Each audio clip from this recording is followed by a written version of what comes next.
Are the light of the world. We are the individualized spark of divinity. We are source energy.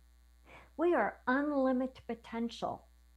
We are all of these things, but we are not our brains. Therefore, our brains are not our friends. We think, we think, but we only repeat. We think we co-create, but we only really replicate. We think things would be better if she would change, he would be different, this and that and the other thing. But that's only a tiny, tiny glimmer of our potential, of what's possible for ourselves and our lives. We are here to lose our minds in order to embody our divinity. Now, let me explain. Our brains are not our friends until we train our brains. Our brains were developed as a part of our evolutionary process in the very beginning, in the beginning of humanity. We were developed, or our reptilian brain was developed. This is all about survival. This is all about those automatic responses. The reptilian brain gets triggered, gets activated, and comes front and center when we are triggered, when we are in survival needs. Now, behind the scene, the reptilian brain works all the time. It's what keeps us working our organs. It's what keeps us alive and well. It keeps our heartbeat running and our blood flowing and all of our interior processes. So that's not a bad brain. It only causes our problems when we let it run our lives today. Through the evolutionary process, then the limbic brain was created or developed. The limbic brain, this is what we talk about, that is emotional based. It's that place that gives us that visceral feeling. Remember when we talked about developing or discovering our sacred why, and we want that visceral experience? That's activating the limbic brain, emotionally based. And then we develop the neocortex, which is really about the brain of rationality. It's the brain where we have more conscious choice, where we can think more rationally. So I'm not saying the brain is bad, but what I am saying is when we let the brain, the unconscious brain, run us, that's where we get into trouble. So the brain is wired, developed to keep us safe, to keep us sane, and to keep us stuck. Now, what's interesting is that's how our brain is wired. But our soul is wired for evolution. Our soul is wired for expansion. Our soul is wired for the next thing that we don't know, which creates a tension, right? Between the brain, especially the unconscious brain, and the soul. So our work really is to begin to train the brain to be in support of our soul's evolution. Now, when we talk about the brain, we can also talk about the mind. The brain is the organ that is housed in the skull.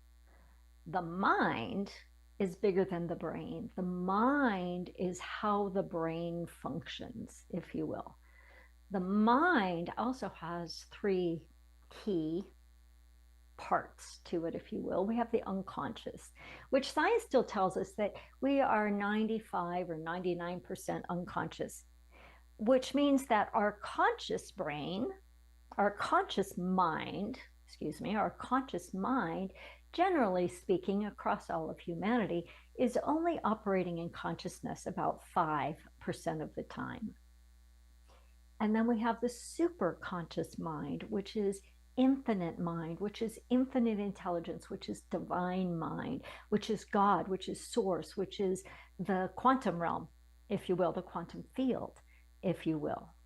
So when we begin to distinguish, if you will, between the different aspects, we actually gain knowledge. When we gain knowledge, we gain power. So I've recently watched two different films, and one of them was called The Inside Effect, and it's all about a healing journey.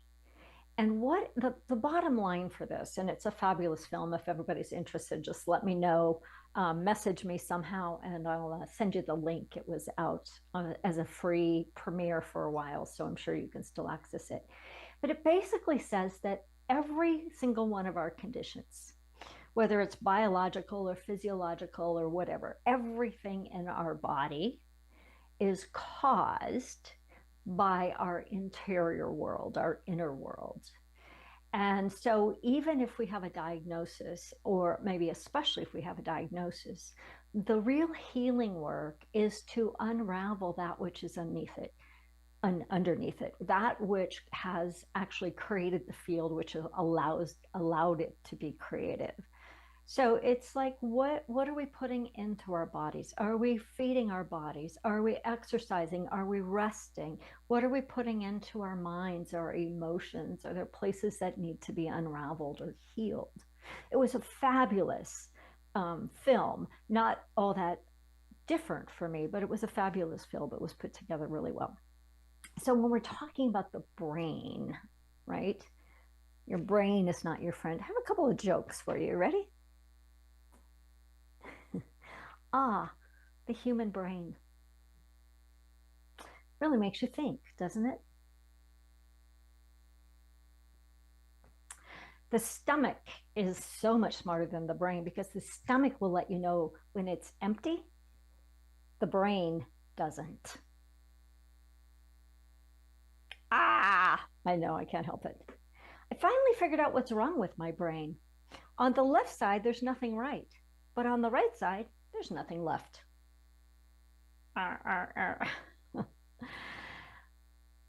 If you want to live a happy and great life, don't trust your brain too much, and don't train it too little.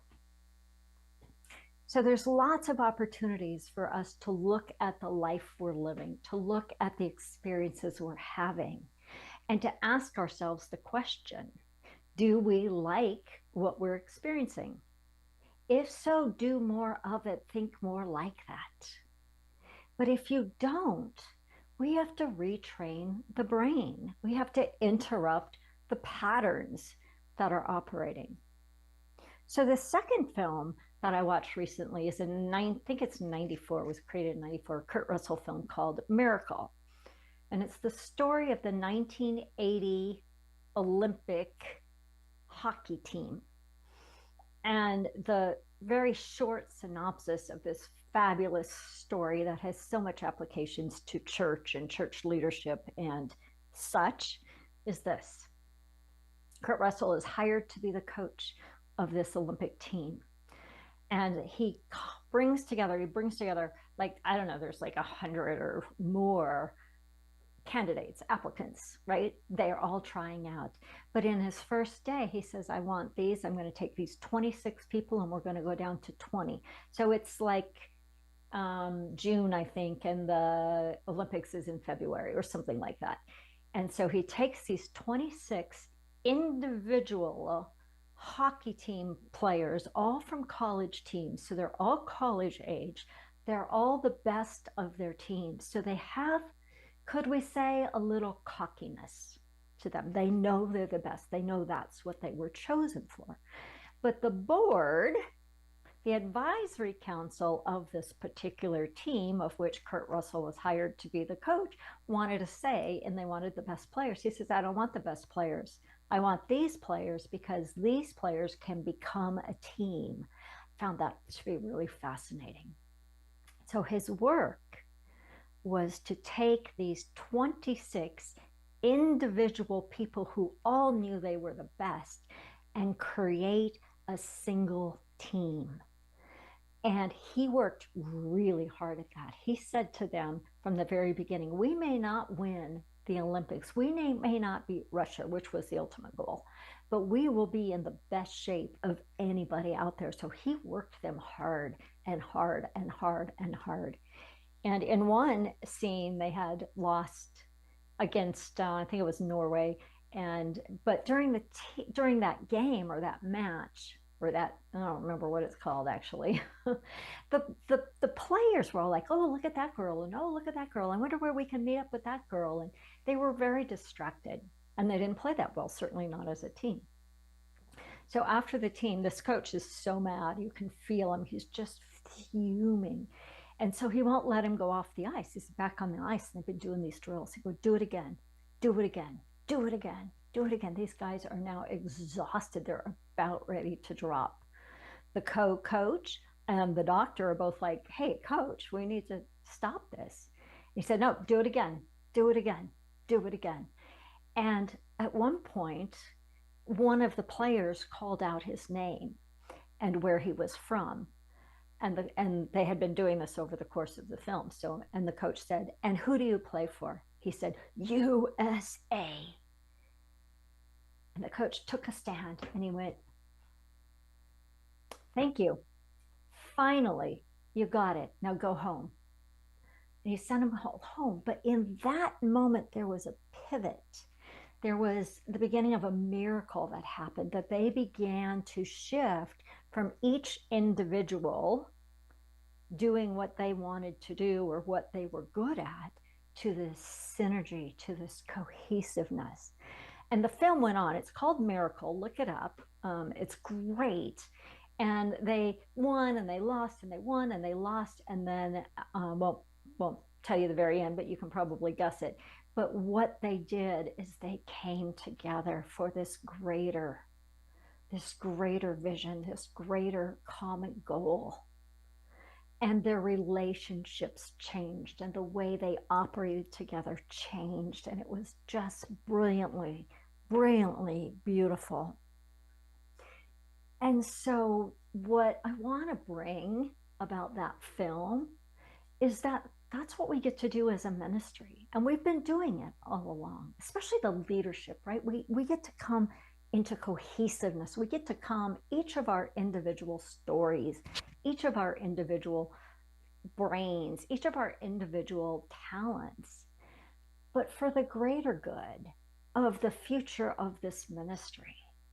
And that the more that we do that, even in times, or especially in times when things aren't going exactly right, or there's bumps in the road, or people are having their personality things, or whatever is going on. And the truth is, that stuff goes on just because we're still in human form, right?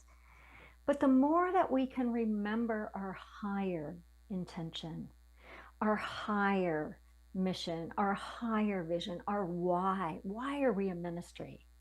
We're here about transforming lives. We're here about celebrating spiritual awareness. We're here about embodying hope for humanity. And every single time we do that, we activate a new neural pathway. We deepen the neural pathways of our oneness. We come together for a greater good. So the question really is, how do we train our brain? How do we move that brain from just a voice in our head that runs us unconsciously to really trusting your brain? How can you begin to not trust your old brain too much and not train it too little? Here's a few hows. You can apply this anywhere in your life. Number one, slow down. Take a moment. Look, see, pay attention to what's going on. Number two, trust the mystery of life. Trust the bigger vision, the bigger intention. Trust that bigger idea of our ministry making a difference in the world.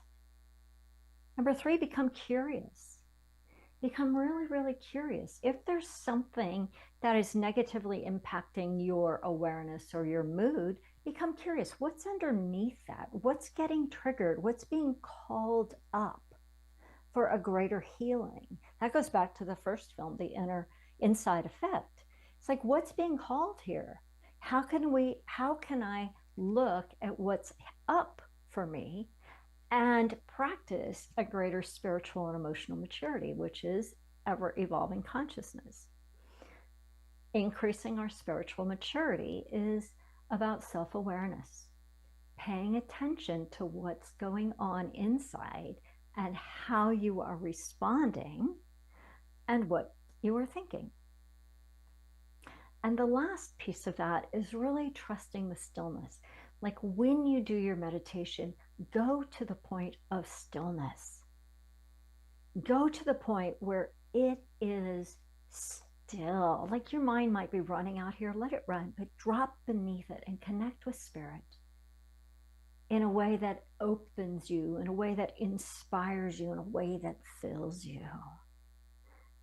Your brains, our brains are not our friends until we master them, until we train them, until we break the subconscious patterns enough that we stay consciously aware, consciously choosing who we be in our biggest, boldest, most brilliant becomingness, from our beingness, then what we do, and from what we do, we've changed how we think. And you can do it the other way around, but if you do it from the place of beingness, it actually accesses the quantum a little quicker, a little easier, a little more fully, and certainly with way more fun. So as you begin to train your brain, it becomes your greatest ally. It becomes that which supports your soul, which is how it was designed to be anyway. And we learn to discern then which part of our brain is activated. Are we in reaction? Are we in survival? Are we in emotional? Or can we activate the neocortex, the rational part of our brain, and make conscious choices about how we be, who we be, and how we respond to life around us? Train your brains, and you become a conscious co-creator of a fabulous future. Shall we pray? Take a moment and close your outer eyes.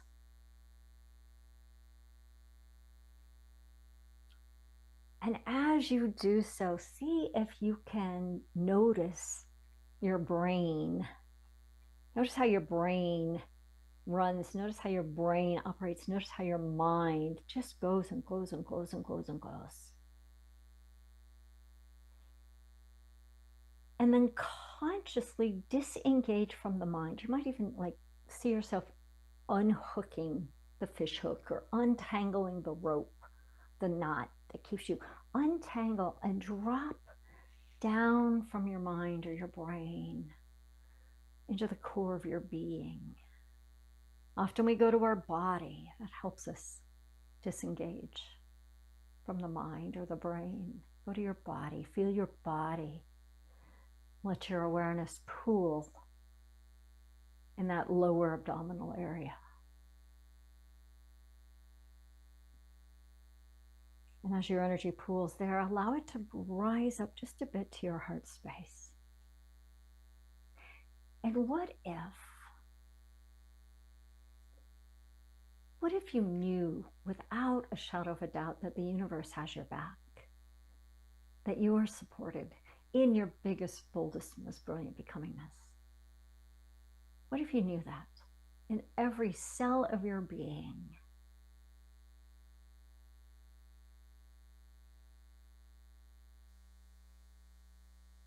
We're going to activate that even further through our chakra system. So bring your awareness, if you know the chakra system, to the root. So the area of your tailbone, if you don't know your chakra system, and just activate it. Feel it connecting through your legs, through your feet to the ground. And then come to your sacral. That's your lower abdominal area. Activate it. Connect it to the root. Then come to your sacral chakra. It's that higher abdominal, just below your rib cage. Activate it. Feel it connecting. Come to your heart chakra. Sometimes our hearts are hard to find, so drop to the back of your heart. That might help. And activate your heart chakra. Line it up. And come to your throat. Activate that. Come to your forehead, your third eye. Activate that.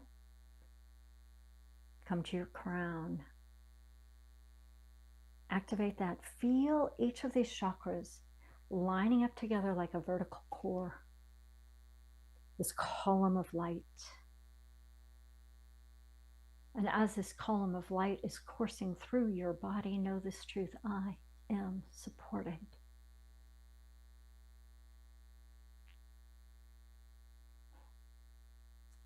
Let your system recalibrate, soften, relax, and rest in this column of support.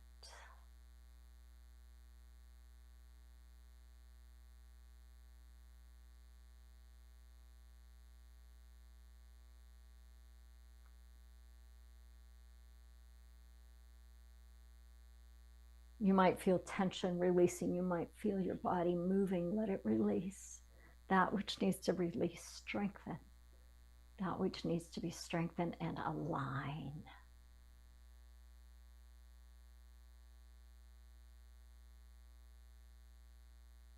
I am supported by the universe, by God, by spirit, by source.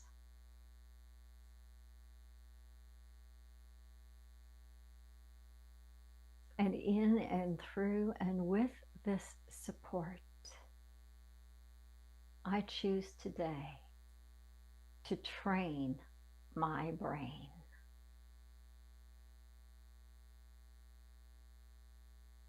Say to yourself, I train my brain. And rest in the silence.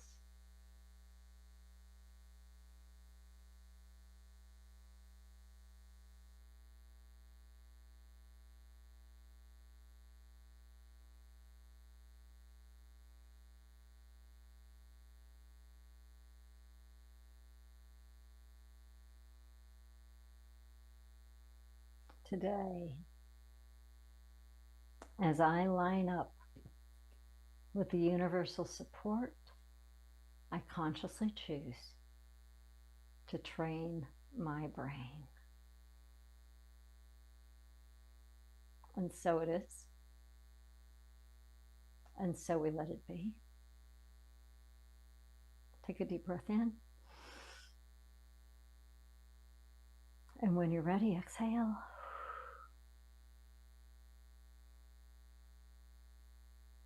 And so it is. And so we let it be. God bless you. Have a fabulous, brilliant day. See you soon.